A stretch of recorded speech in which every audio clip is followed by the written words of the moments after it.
Welcome. I'm so honored that you're joining me today on Reclaim Your Life event. I'm Mal Duane, the host and the producer of this show. I'm a life coach and a transformational guide for women, helping them reclaim their lives and discover their authentic voice. This is the third season of Reclaim Your Life, featuring leading visionaries and heart-centered women whose passion through their work is to serve others and make the universe a better place. Each guest will share how they have transcended extraordinary challenges, loss, and in some cases trauma, to become the women they are today. And I'm honored today to introduce a bright shining star. Mia Moran envisions a world where kids crave salads, moms feel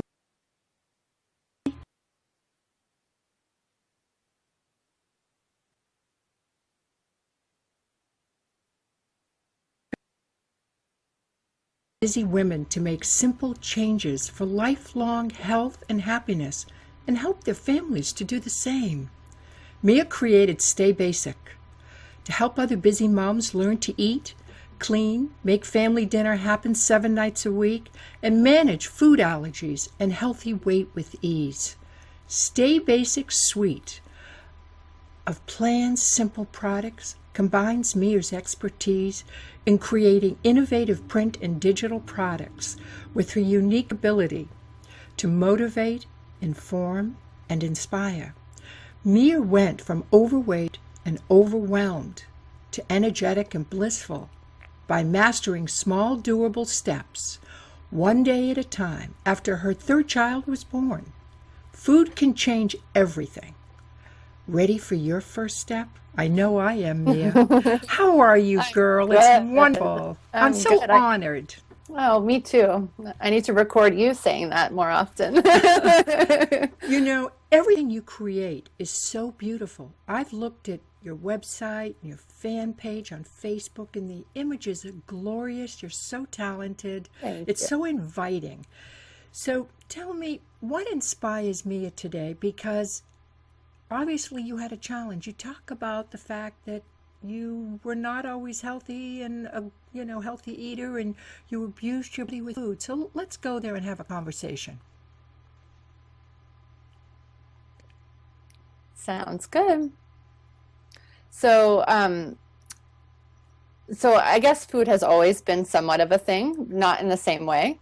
So when I was little, it was always, I always was a little bit like, not fat, but a little bit pudgy. But of course, as a little girl, girls are girls, and you have this vision of what you should be.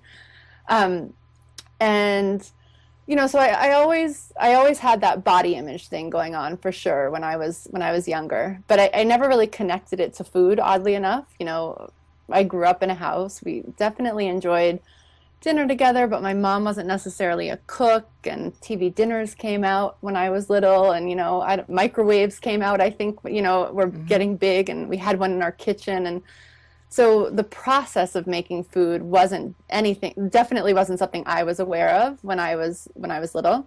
I grew up in New Orleans, so it was quite saturated with food, but my parents weren't really foodies, so I definitely ate well, but just didn't understand the connection between my body. So somewhere in high school, I decided I needed to be skinny. So it really had nothing to do with food. It had to do with me wanting to be skinny. And I decided to eat lettuce, basically, for a while. And in my mind, it wasn't a healthy switch. But looking back, what's very interesting to me is I don't think I've ever felt so good in my life, which I couldn't admit until now, looking back and knowing what I know. So it was sort of a confusing thing. I definitely succeeded in losing the weight I wanted to. I didn't get the boy I think that I lost the weight for. But so, and it was definitely not a good, I wasn't in a good mindset when I did that. Throughout my life, after one kid, after another, I would pick up a book about a certain diet and I would do it. I was really good at following rules. So, I could follow the rules for a month, get to the way I wanted to, and then continue on with life as it was before. Like I didn't see the connection yet. So fast forward a little bit to having 3 kids. And in my first pregnancy, I gained, I don't even know, 95 pounds, I think. It was kind of crazy. I don't even know how it happened, but I was very sick. I was very sick and I ate a lot of pasta and pizza, and somehow that made me feel better. And here I was, and my son was born, and he was born 3 weeks early, and he was 6 pounds. And I remember looking at the nurse and thinking, like, what do you mean he weighs 6 pounds? Like, I have 95 pounds on me. I've surpassed 200. Like, what's going on? Wow. So she's like, don't worry. The placenta weighs a pound. And I'm just thinking, like, yeah, that's not going to make me feel better. So anyway, he was born. I wasn't the kind of person who nursed away her weight, so it stayed on. And then my kids are, my daughter's 2 years apart. So, I lost some of it, but definitely not all of it. And then I got pregnant again, and same thing, lost some, but not all, and then got pregnant again. So I have 3 kids. So after Perla was born, I knew that our family was complete and we were good and I was done. And, I didn't need to, the excuse I think in the middle was, well, I'm just going to get pregnant again. So, whatever, who cares? And what I found after Perla was born was that I was kind of miserable. I wasn't happy. I had these 3 kids. They were beautiful. I had this awesome husband. But I was not happy. And I totally aligned that with the weight, that I quickly figured out that wasn't what was wrong, but, that's what I aligned it with. So I decided I needed to lose it. So I just remember thinking, okay, I have no idea how to do this time. I have these 3 little kids. It's hard enough to feed them, get them out of the door. I was at a point where I think I use the example now in my marketing that I can take you through the steps that are as easy as brushing your teeth. And I think at that point, I don't think brushing my teeth was very easy. That was something that didn't come. There was no time. You have 3 little kids. It's all about them. It's not about you. So anyway, I landed in this yoga class, and this woman said, just try eating all raw, just vegetables and fruits and nuts. And she gave me 6 recipes. And at that moment, I would have literally tried anything. And she told me 2 other things, which I didn't realize how important they were until more recently. But she said, also envision how you want to be. So write it down, read it every morning, write it in the present tense. So I took the 6 recipes, took that. She also told me to do yoga, which every day, which in the end has become sort of my meditation. I'm not one to love to sit down for 15 minutes, but I get in that meditative zone during yoga. So that was very important. And I just did it. And I did it every day. And one day, a few months later, I looked up and I realized I was, 1, totally happy. 2, all the weight was gone. I realized I was bored with the food because I had been eating the same 6 things for, a while. But I realized that so many of those things, that were so overwhelming, and some of the reasons I didn't start doing it to begin with was I just thought there was so much that had to be done. I thought I had to change the way I ate. I had to go to a shrink to figure out why I was sad. I had to, fix my feelings with my kids. Like I felt like I had to do all these things, but that one, big change sort of helped unfold all of that. And so once I did that, I just kept moving, so then I learned how to cook great food. I kept it pretty self-centered for a while, even though I had the 3 kids. But, I went to cooking classes. I hired a health coach. I, kept up the yoga. And, at some point a year later, or even maybe less, people started asking me for recipes. So I started a blog. It was kind of just organic. And one day I looked up and I was like, oh my God, I haven't brought my kids along for the ride, like at all. This is really the most self-centered thing ever. And I have these 2 little girls. And I didn't want them to do, to have what I had. So, and also just another big thing that I sort of skipped right over was that the weight got lost, but I also figured out a whole slew of other things. I figured out I had I'm allergic to gluten, and that was part of many of my problems growing up, because it actually makes me very tired and very sad. Women menstrual stuff just totally fixed itself. I'd always taken lots of hormones and medicine growing up. My skin cleared up, just so many things that I didn't even really know were problems got solved. And and so then I just, so, so then I picked up and started bringing my kids along on the way. And then now I sort of analyzed how it is that I got there, because now we're in a very good place where I don't really think about it so much. It's just part of our life. It's not something I have to effort. There's other things that we effort, but not that. And so yeah, so that's kind of the story. It's very common for women to abuse their bodies while they're pregnant, Yes. to overeat, to Mhm. comfort themselves, to eat things they'd normally never eat that are so unhealthy. Do you Yeah. think that weight in any way complicates the birth process? Because I hear sometimes it does, that heavy women can have a very, very difficult time in labor. Yeah, I mean, I gained the weight in pregnancy, Mm-hmm. so it's a little bit different. Like, it was a little bit different than starting off that way. Mm-hmm. Like, I know a lot of time I've spoken to women who were heavy going into Mm-hmm. pregnancy, and what's hard is that you don't you don't necessarily actually heavy women actually don't necessarily gain that much weight during pregnancy because they have it on them, and it's harder for them to understand that they're pregnant Yeah. because they're not getting the belly as Mm-hmm. much, because the baby just sort of fits into what's already Yeah. there.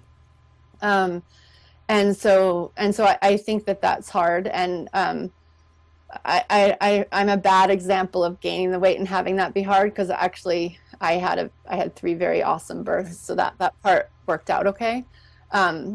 But I definitely think the excuses can add up. I mean, that's 9 months of okay, I'm going to break these rules, and once you've broken rules for 9 months, it's hard enough to come back after Christmas vacation. Never mind 9 months. Oh my God. Never mind 9 months. So you've created all these Mm. habits, after 9 months that are going to definitely be harder to break, because that's a long time. You said something very interesting. You said after the birth of your last daughter, Yep. you felt very sad. And Mm. was it just that you were feeling unhealthy, or was part of it the postpartum, or was it just that you were recognizing that maybe you were mistreating your body? What was really the root of your unhappiness when you look Well, back? I think it was a combination of everything. I mean, definitely there's some sort of hormonal thing that Mm-hmm. goes on all throughout women's journeys, Yes. right? Like, whether it's postpartum, whether it's being pregnant, whether it's PMS, Mm-hmm. menopause. Like, I feel like we always have that Mm-hmm. layer that we have to acknowledge, at every step of the way. Mm-hmm. Um, so that was definitely part of it. But then there was also this part of, it had been 6 years of either being pregnant, nursing a child, caring for children, probably not being there so much for my spouse, because, when you have all these kids, you're not there. So then, at that point, maybe, we weren't as connected, and then you lose yourself. Mm-hmm. So it's this, you've after 6 years of just giving, giving, giving, I think I was just at a point where, like, I didn't even know what I wanted, much less how to give it to myself. So, and I think that, I felt that, and I didn't, I couldn't verbalize it that way at that time. This is totally in hindsight. At the time I just felt miserable. But so I definitely think it was like a layered thing. But, I think as women, we just give so much. And then you add on that having someone to care for, either a child or an older person or whoever it is, and then you give that, and then it's very easy, after time, just to forget what it is that you need. And what I found at that very beginning, when I just had to move forward, as I explained, this happened at a time where I couldn't necessarily figure out how to take a shower or brush my teeth. So it wasn't like taking care of myself meant, a lot of times I feel like people misconstrue that as like, I don't have time to go get a massage or get my nails done. It's not that like, it's not those things. Like, taking care of yourself is feeding yourself a good breakfast. It might be going to bed earlier. It might be drinking an extra glass of water. It doesn't have to be those, like, it doesn't have to be a vacation. It doesn't have to cost money. It's just it's a mindset. I'm so glad you're pointing this out, because I think it's a huge, huge issue, whether it's that you wake up after having babies and you feel this way, or wake up one day and you just feel this way about your life, that we deplete Yes. ourselves. We give and give and give, as you said, and we wake up one day and we feel like almost nothing left, that we are Yes. empty. And that is such a frightening feeling, because you say to yourself, where do I go from here? I have nothing Right. left. Yeah. And if we don't take care of ourselves,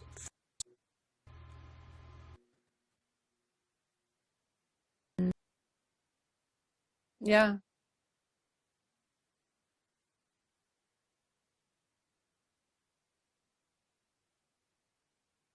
because we're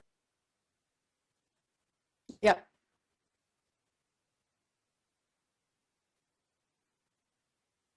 Yeah.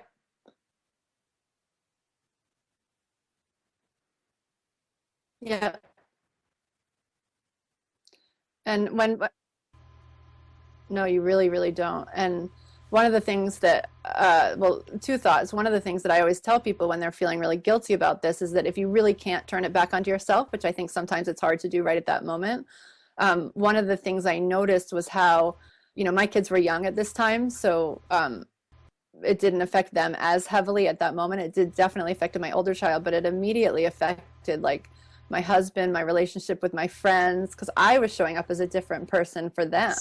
And at this point, as and I'm always we're always evolving. So, and I can tell whenever I make some sort of shift in my current life, I can see my kids pick up on it right away. They know, like, I don't need to teach them how to do this or this. I mean, the best way I can do it is by doing it by example. And you can see that right away that it's giving in me being able to take care of myself and shine. They have permission to do the same. And it's probably easier to see on bad mm-hmm. days because I feel like when somebody has a bad day, everybody has a bad day. And you can really notice how the trickle down effect. Let's talk about stay basic, your Yeah. recommendations.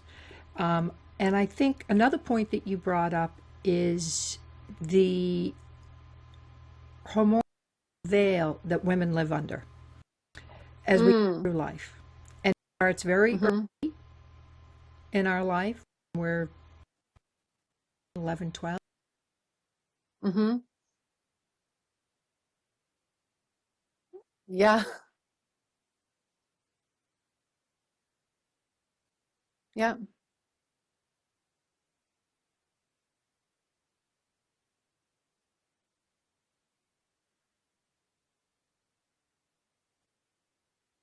Yep. Yeah.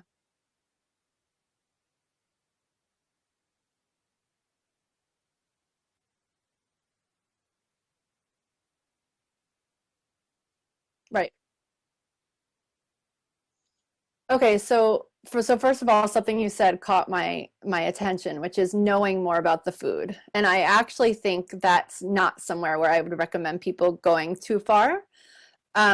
Because I feel like part of what we have is we have food has been is this thing that and that's just constantly been marketed to us our whole life, right? And that's not only like TV commercials and wanting fruity cereal. Like it's not only that.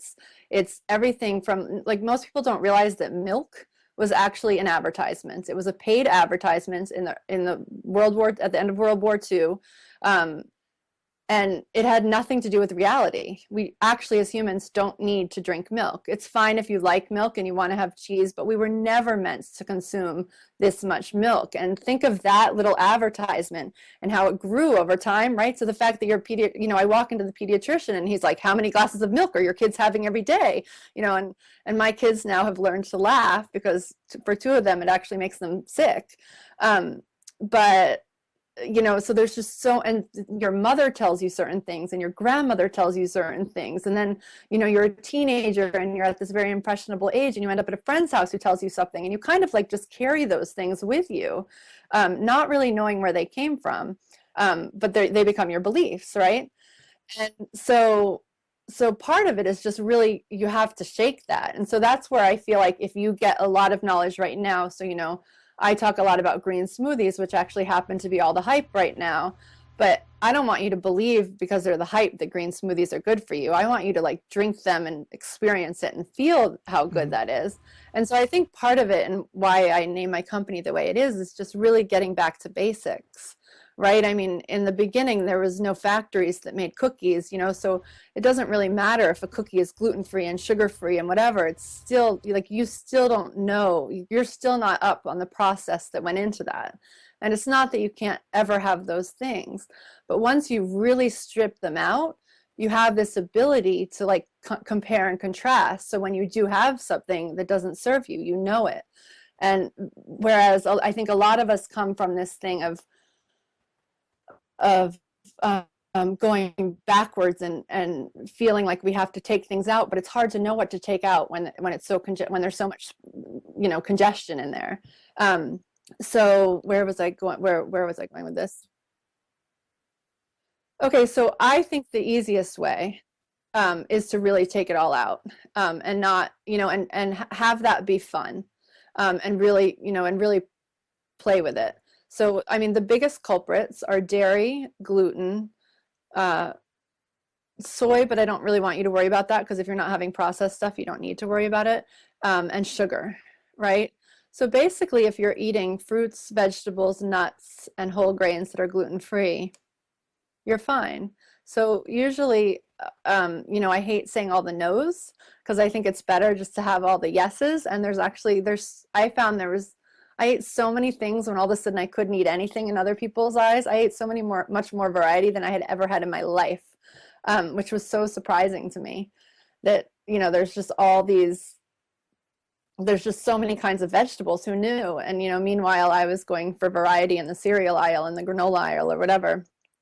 So I really think it's getting back to that. But then the other really important thing is the momentum, and it's just moving. So one of the things, you know, that I definitely did my whole life, and I hear people all the time, is I'll just start tomorrow, right? Like, why start today? I've already had a piece of chocolate, or I've already had a bagel. Like, why would I start now? We'll start tomorrow. Well, that's just going to happen every day. So one of the things that I think, and which I practice now, you know, I fully know how to eat, and for the most part, I eat that way. But I feel like there's always room for improvement. So, for example, one of the things that I'm working on right now is really drinking the amount of water that I need, right? Because days pass by, and I realize I've had 2 glasses of water, and if I drink 8 or 10, I'm a whole different person. So it's just taking that one thing and moving it forward. So for example, green smoothies, which I swear by, that's not a stress anymore. Like at first it was, right? I had to wake up every morning and say, oh, I got to make my green smoothie. But then eventually, like it is like brushing my teeth, right? It's just I wake up, my husband actually sometimes even makes it because it's so part of our life, and I have the green smoothie, and you know it's not a big deal. So just picking like just one thing and moving forward, I think helps. And my story is a bit confusing because I did everything at once, but really I ate the same thing for 3 months, which is kind of boring. So I was really picking that. I just needed that one thing, and I just moved it forward, right? And then I added to it. Literally, like not even 5 minutes, right? Of of course. Like, I mean, I change it up, but this morning it was roughly 2 cups of kale, some pineapple, a lemon, an avocado, um, banana, and water. So my trick is a dark leafy green, always, right? That's the whole point. A fruit that's sweet, so apple, pear, banana, that kind of sweet. A citrus, because that offsets the sweet in a very nice way. And without the citrus, I just never think it works quite as well. And then sort of a light greens or an herb. So, you know, maybe a cucumber or bok choy is very good. Yeah. I'm going to move to this side of the sun too. Oh, that's not going to work. Okay. I know. Okay. Okay. I don't. I don't, because one of the things that I realized as I got more connected to plants is that I actually don't need as much protein as I thought, and I think that might part be me, um, for sure. I feel like part of it is a mindset around the fact that we need so much protein. Like I just feel like that's one of those learned beliefs that we believe. And then another thing is that I think once you're eating a lot of clean food, your body is actually taking in the protein there's protein in tons of stuff, right? In fruits and vegetables, and you're actually taking that in a way that you couldn't, when you were high on processed food. Yes. Yep. Yep. Let's try it. And then let's see. You know what I'm gonna do? I'm just gonna go. Whoop. Oh, now you get to see my broken arm. Oh, nope. Oh yeah.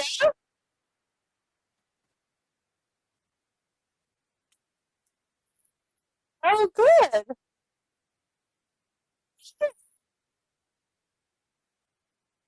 Yep.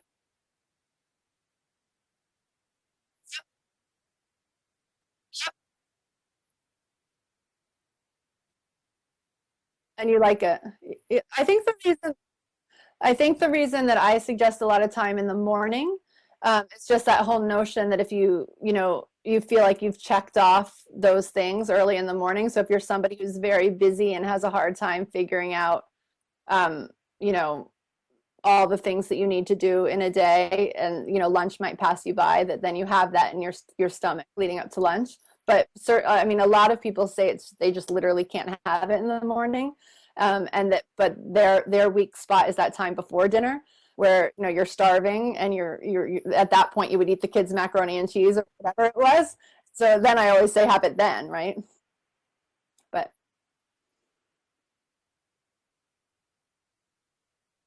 yes, yes. Okay. So, so just going into that a little bit, so that was a great segue because we talked about those small changes.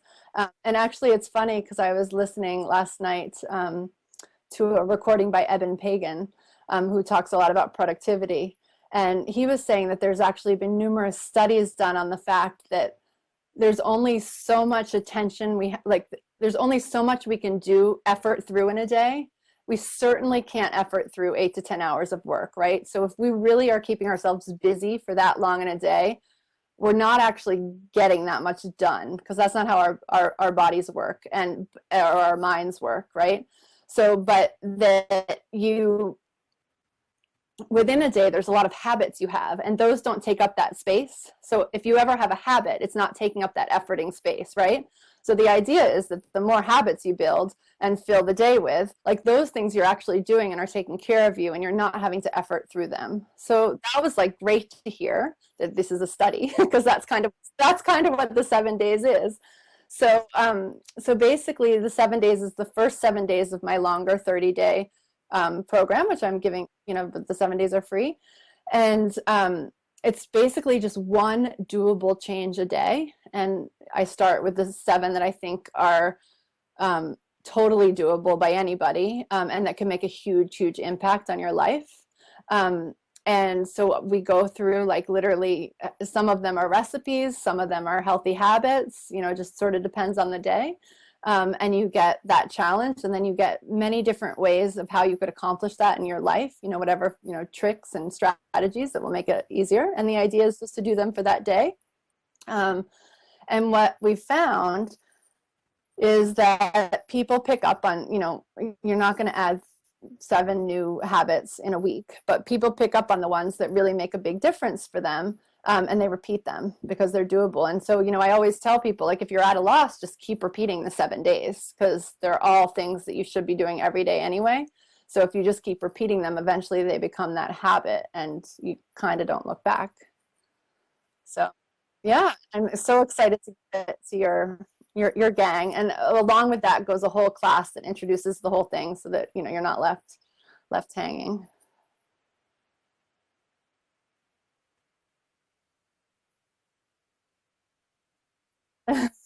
Thank you. Thank you. So it's staybasic.com. So www.staybasic.com. Yeah.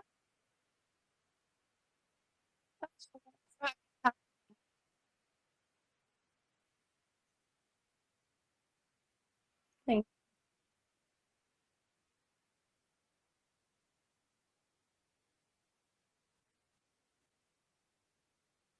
Oh, good. Oh, thank you. And it's been so great to spend it with you. So thanks. Thanks so much. Oh, I'm so excited. It comes off in a week. Yes. Oh, oh, thank you. Thank you. You too. Bye.